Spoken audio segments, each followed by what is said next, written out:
Canada has the largest Sikh population after Britain.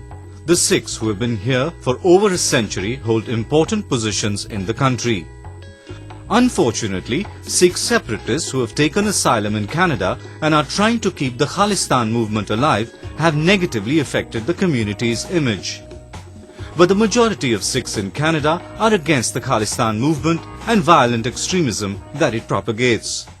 ਬਾਹਰ ਵੀ ਬਹੁਤ ਸਾਰੇ ਬੰਦੇ ਹੈਗੇ ਆ ਜਿਹੜੇ ਉਹ ਖਾਲਿਸਤਾਨ ਦੇ ਨਾਂ ਤੋਂ ਉਹਨਾਂ ਦੇ ਕੰਨ ਦੁਖਣ ਲੱਗ ਪੈਂਦੇ ਆ ਵੀ ਨਹੀਂ ਇਹ ਗੱਲ ਠੀਕ ਨਹੀਂ ਕਰ ਰਹੇ ਹੈਗੇ ਔਰ ਇੱਥੇ ਤੱਕ ਵੀ ਉਹ ਗੱਲ ਕਰਦੇ ਵੀ ਜਿਹੜੀ ਤੁਸੀਂ ਖਾਲਿਸਤਾਨ ਦੀ ਗੱਲ ਇੱਥੇ ਕਰਦੇ ਆ ਖਾਲਿਸਤਾਨ ਇੱਥੇ ਤਾਂ ਨਹੀਂ ਬਣਨਾ ਹੈਗਾ ਖਾਲਿਸਤਾਨ ਤੁਸੀਂ ਪੰਜਾਬ 'ਚ ਜਾ ਕੇ ਬਣਾਉਣਾ ਹੈਗਾ ਤੇ ਉਹ ਖਾਲਿਸਤਾਨ ਦੀ ਗੱਲ ਤੁਸੀਂ ਉੱਥੇ ਜਾ ਕੇ ਕਰੋ ਉਹ ਇੱਥੇ ਇਸ ਕਰਕੇ ਨਹੀਂ ਆ ਸਕਦੇ ਉਹ ਕਿਉਂਕਿ ਉਹਨਾਂ ਦੀਆਂ ਕਾਲੀਆਂ ਸੂਚੀਆਂ ਬਣੀਆਂ ਹੈਗੀਆਂ ਉਹਨਾਂ ਨੂੰ ਇੱਥੇ ਆਉਣ ਦੇ ਅਧਿਕਾਰ ਨਹੀਂ ਹੈਗੇ ਔਰ ਅਧਿਕਾਰ ਮੈਂ ਕਰਨਾ ਕਿ ਬਹੁਤ ਸਾਰੇ ਬੰਦੇ ਇਦਾਂ ਦੇ ਵੀ ਹੋਣਗੇ ਜਿਨ੍ਹਾਂ ਦੀਆਂ ਸੂਚੀਆਂ ਜੇ ਖਤਮ ਕਰ ਦਈਏ ਉਹ ਤਦ ਵੀ ਇੱਥੇ ਆਉਣਾ ਨਹੀਂ ਚਾਹਣਗੇ ਕਿਉਂਕਿ ਉਹਨਾਂ ਦਾ ਉੱਥੇ ਜਿੰਨਾ ਕਸੂਤ ਹੈਗਾ ਆ ਉਹ ਇੱਥੇ ਆਣ ਕੇ ਕਿਉਂ ਖੱਜਲ ਖੁਆਰ ਹੋਣਗੇ Canada has banned and labelled several pro-Khalistani groups terrorist organizations, including the International Sikh Youth Federation and Babbar Khalsa.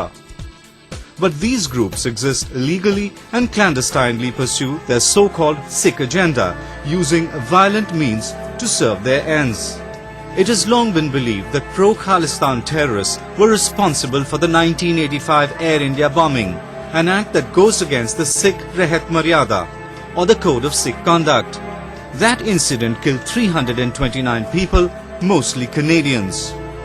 But any act of terrorism is essentially an act of desperate cowardice. It's an act against humanity. It's to bring about fear with the means of inciting political change. I mean, there are other ways of going about it, obviously.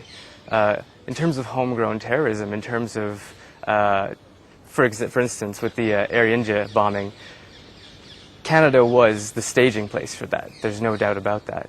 And it was an act committed against Canada, and it was an act committed against India. Khalistan movement is largely non-existent in India, but there are second and third generation of Khalistan supporters living away from India who do not even understand the reasons why they support the issue. In April 2008, a few Sikh students in Surrey wrote T-shirts with Khalistan written on them. However, school authorities asked them to remove the shirts. For these misled young Sikhs, it was an opportunity to show commitment to a dead issue that is being furthered by a few disgruntled and self-serving Khalistanis. People need to realize that the past is the past and it's over, and the future is something that needs to be focused on. And in order for their families and their children to live an understanding life and be friendly with, everyone around them, they have to drop these ideas of the past. Canada is a safe haven for a handful of Khalistani Sikh separatists, but their activities are considered offensive and have been widely rejected by the people of the country.